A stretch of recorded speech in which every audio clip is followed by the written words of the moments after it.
My name is Agnes Mukami.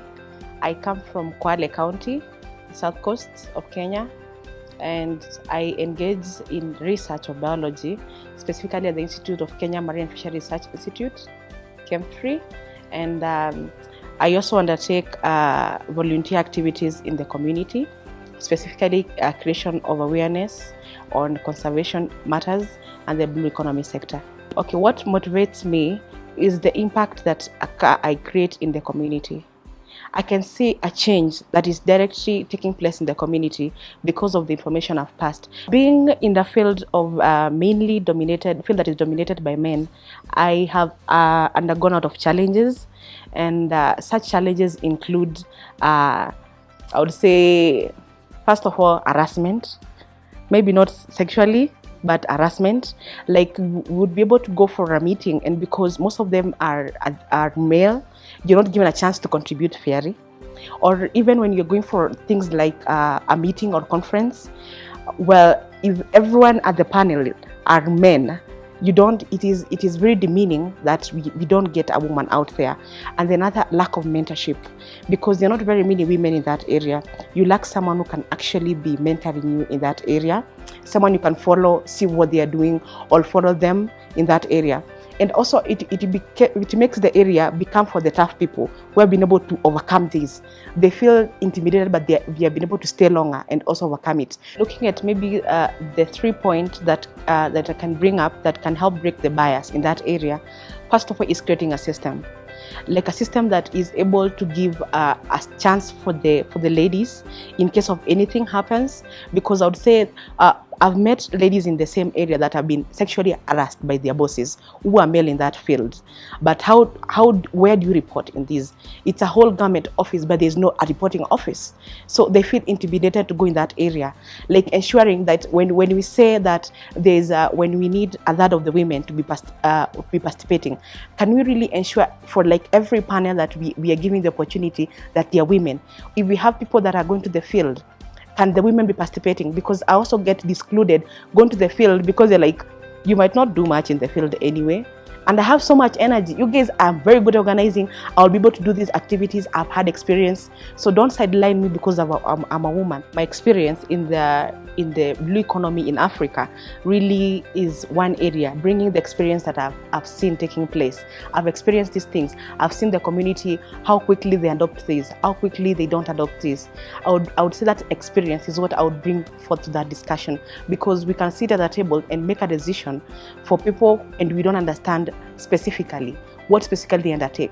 When you're thinking about the communities, changing their perspective, understanding about the blue economy and how they can use them sustainably, one thing you need to look at is how the equipment they already have, they have small assets. If you need to equip them adequately, you need also to train them, that is, get the knowledge, because traditionally for them, they have been just fishing closer. And secondly, give them like the needed nets, because if you ask someone today to stop going to the ocean tomorrow and they have the small nets, they will not be able to stop that. They'll wait for you to leave because you've banned it, and they'll go back maybe late in the night and do it. So we need to look at exclusive systems that can really help in changing the problem.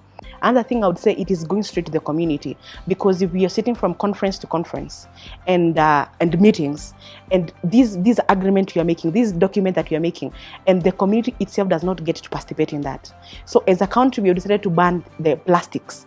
But the community right there down, they don't understand how that is going to happen. Explain to them why we are doing this and what other solutions do we have for that. I would advise someone getting these areas, how they would begin, because this is how I began and this is how far I've come. One thing I would say is, if you're passionate about it, you also need to understand. You cannot be passing information to people that you don't understand. And if you're not passionate about something, it becomes very hard also to understand about it. You need to learn also to be patient with the people. So if you understand the culture, this is what happens. So if you're understanding the people that you're dealing with, the culture, the community, that's where you begin. Secondly, passion. Secondly, volunteering. Before I even got started noticing, is because I was doing this volunteer. When looking at community projects, conservation-based community projects, and how to make them make an impact, actually, we need to look at how they can be long-term. Because involving port one-day event is not solving the problem.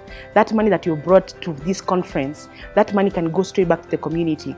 And also organizations, as they are making programs to make impact to the community, I would say they'd be banking for up to 5 years, because that is enough time for the impact to have been seen. If I'm planting a tree today and I'm not sure about tomorrow and I don't come to check on it, there's no nurturing program, there's no monitoring that is taking place. So I think each organizations need to make the project long-term to make the actual impact. Secondly, they do nurturing of the project. It's not just introducing it, they nurture the project. And secondly, monitoring. Can we come back and see how far it has gone?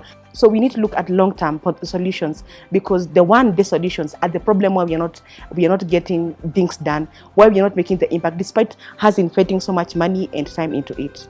How I would advise someone getting these areas, how they would begin, because this is how I began and this is how far I've come. One thing I would say is, if you're passionate about it, you also need to understand. You cannot be passing information to people that you don't understand. And if you're not passionate about something, it becomes very hard also to understand about it. My name is Agnes Mukami. Let's break the bias.